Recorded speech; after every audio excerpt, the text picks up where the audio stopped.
السلام علیکم ورحمۃ اللہ وبرکاتہ۔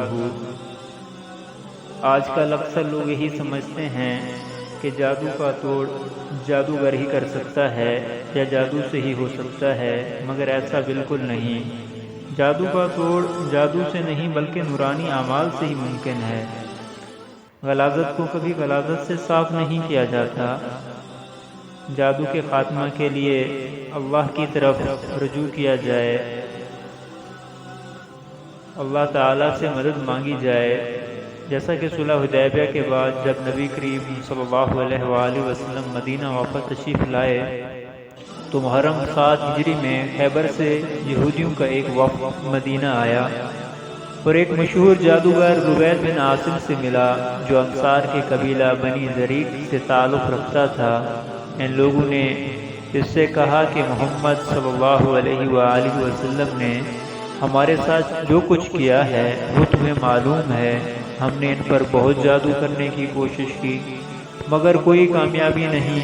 اب ہم تمہارے پاس آئے ہیں کیونکہ تم ہم سے بڑے جادوگر ہو۔ لو یہ 3 اشرفیاں حاضر ہیں، انہیں قبول کرو اور محمد صلی اللہ علیہ وآلہ وسلم پر ایک زور کا جادو کر دو۔ اس زمانے میں حضور صلی اللہ علیہ وآلہ وسلم کے ہاں ایک یہودی لڑکا خدمتگار تھا۔ اس سے ساز باز کر کے ان لوگوں نے حضور صلی اللہ علیہ وآلہ وسلم کی کنگھی کا ایک ٹکڑا حاصل کر لیا جس میں آپ کے موئے مبارک تھے۔ انہوں نے بالوں اور کنگھی کے دندانوں پر جادو کیا گیا۔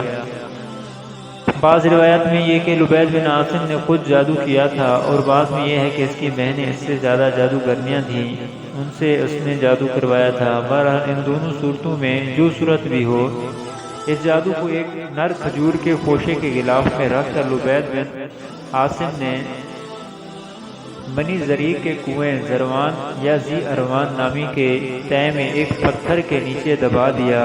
اس جادو کا اثر نبی کریم صلی اللہ علیہ وآلہ وسلم پر ہوتے ہوتے پورا سال لگ گیا۔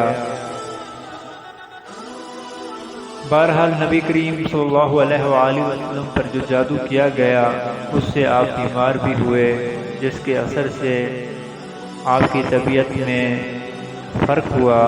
تو اسی وقت سورۃ فلق، اعوذ باللہ من الشیطان الرجیم، بسم اللہ الرحمن الرحیم، قل اعوذ برب الفلق من شر ما خلق ومن شر غاسق اذا وقب ومن شر النفاثات في العقد ومن شر حاسد اذا حسد۔ اور سورۃ الناس، بسم اللہ الرحمن الرحیم، قل اعوذ برب الناس ملک الناس الہ الناس من شر الوسواس الخناس الذی یوسوس فی صدور الناس من الجنۃ والناس۔ یہ دونوں صورتیں ایک ساتھ نازل ہوئیں۔ آپ نے ان دونوں صورتوں کی تلاوت فرمائی تو آپ بالکل تندرست ہو گئے اور جادو کا اثر ختم ہو گیا۔ میرے بھائیو دوستو، ہمیں چاہیے جادوگروں کے پاس جانے کی بجائے اللہ کی طرف رجوع کیا جائے، نماز کی پابندی کی جائے اور قرآن مجید کی تلاوت کی جائے، کسی دیندار عامل سے اپنا علاج کروایا جائے، نہ کہ کسی جادوگر سے۔ جادوگر کبھی بھی آپ کا خیر خواہ نہیں ہو سکتا۔